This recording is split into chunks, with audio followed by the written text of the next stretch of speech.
Is your brain plastic?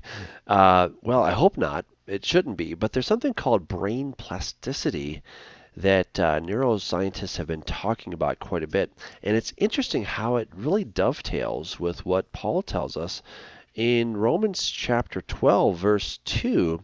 He says, "Do not be conformed to this world, but be transformed by the renewing of your mind, that you may prove what is that good and acceptable and perfect will of God."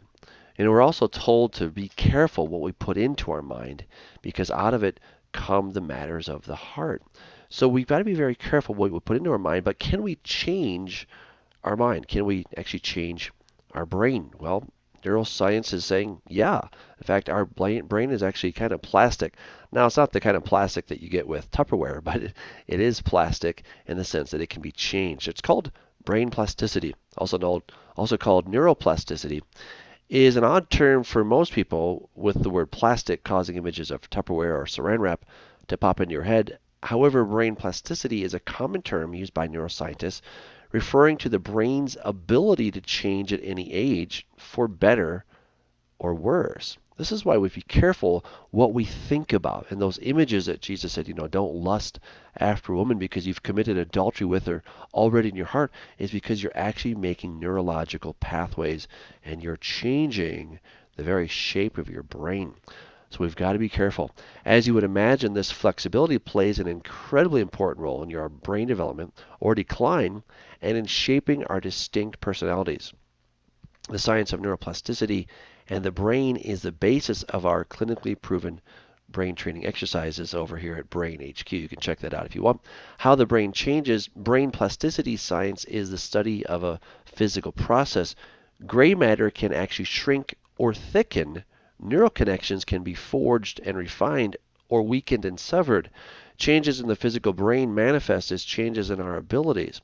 For example, each time we learn a new dance step, it reflects a change in our physical brains, that is, new wires or neurological pathways that give instructions to our bodies on how to perform the step. Each time we forget someone's name, it also reflects brain change. The wires that once connected to the memory have been degraded or even severed. As these examples show, changes in the brain can result in improved skills, a new dance step, or a weakening of skills, a forgotten name. Well, what is brain plasticity? You can listen here to a study. And often people think of childhood and young adulthood as a time of brain growth. The young person constantly learns new things, embarks on new adventures, shows an inquisitive and explorative spirit. Conversely, older adulthood is often seen as a time of cognitive decline, with people becoming more forgetful, less inclined to seek new experiences, more set in their ways. But what recent research has shown is that under the right circumstances, the power of brain plasticity can help adult minds grow. Although certain brain machinery tends to decline with age, there are steps people can take to tap into plasticity and reinvigorate that machinery. So this is really exciting stuff. Our brain is not set. It doesn't have to decline. It will to some extent, but we can actually take charge of that. And as we're told, to renew our mind. Very amazing stuff. Again, God is the author of the brain. He's the one who made it. He made it with all of its incredible neuroplasticity and all that cool stuff.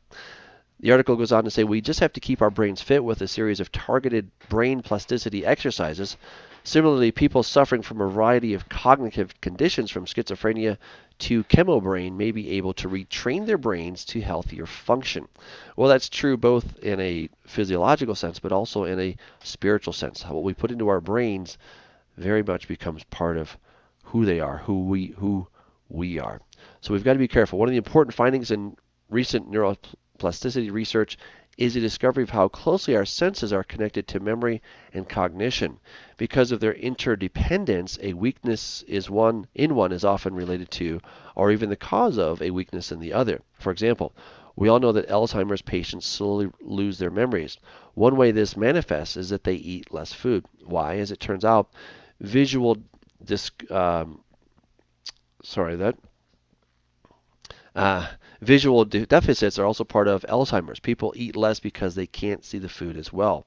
and you can check out that as well. Another example is in normal age-related cognitive changes. As we grow older, we get more forgetful and distracted in large part because our brain does not process what we hear, see, and feel as well as we once did. The result is we just can't store images of our experiences clearly and so have trouble using them and recalling them later. Amazing stuff, how God has made us. We need to renew our minds. We can actually reshape our brain by thinking good thoughts and practicing good things and living in healthy steps. What we train our brain to do is what we're going to actually build in our neurological pathways. If we let it atrophy, then we'll begin to lose. If we continue to build, we continue to study, we continue to discover, we'll actually build up new brain cells. Exciting stuff. Till next time, God bless.